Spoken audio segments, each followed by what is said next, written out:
Kind of wrapping up here, I did want to ask about hearing God's voice. That can be, how do I know if I heard God's voice and all of that? Yeah. How do you position yourself to be able to hear God's voice? Okay. The way that I first started kind of having a breakthrough, I would imagine myself with Jesus. I would go to the Gospels, and I would see a scene that Jesus would be in. And I would have my laptop, I can type with my eyes closed. That doesn't mean it's good, but I can, a lot of letters. I can correct it later. And what I would do is I would start weaving the story of Jesus in the Gospels, and I might just be a little boy that's watching that. And I might just, and then as he's telling his story, as whatever he's doing, I then just might ask him a question. And that's what happened when I think the first time I heard him, I imagined myself on a seashore, and I'm walking along the beach. I'm always with Jesus. And I'm holding his hand, and I'm just a little kid.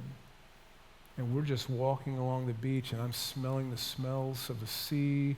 I'm smelling I'm hearing the this and that, the seagulls and all that sort of stuff. And I'm just with Jesus. And in the peace of that moment, I might bring up something he has said in the Gospels, and just ask for his take on that for me.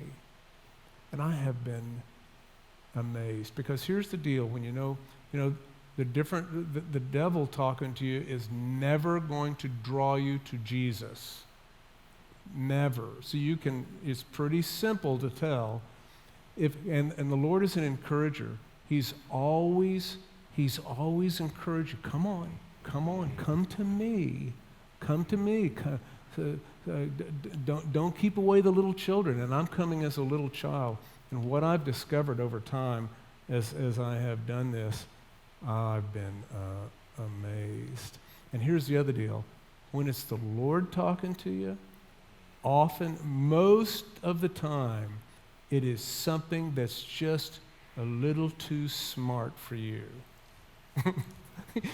We know. It's like, whoa.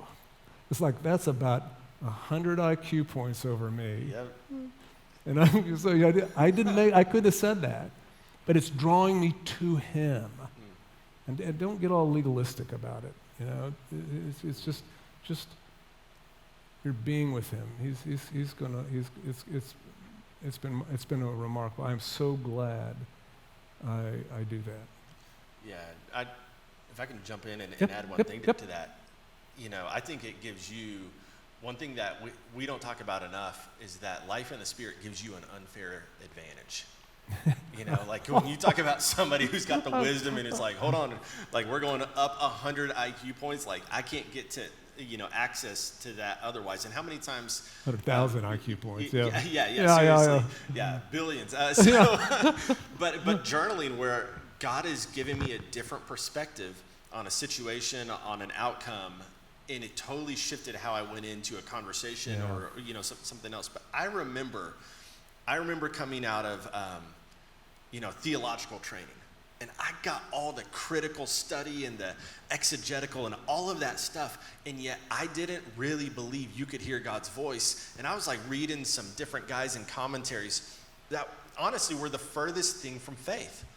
Like it was so academic, but it missed everything that there was with God. I remember a few years ago, we were sitting with Gary Brooks, and Gary was talking about, like, one of the things he wanted was to know that it was God's voice. And he said, you say in your word that your sheep can hear your voice. Yeah. And he goes, I want to know. And I went back and I was like, that night I prayed and I said, you say your sheep can hear your voice every time. I want to know it's you every time. And right now, I don't. I'm not totally sure, but I really want it to happen. But you need to prove it to me. And after that, God started speaking to me.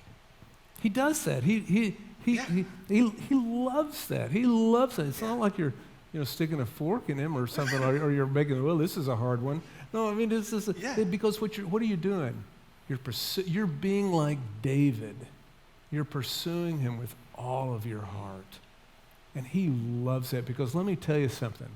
If you think of the total quantity of the number of God's children, the number of people that are actually pursue him with all their heart has got to be a far smaller number.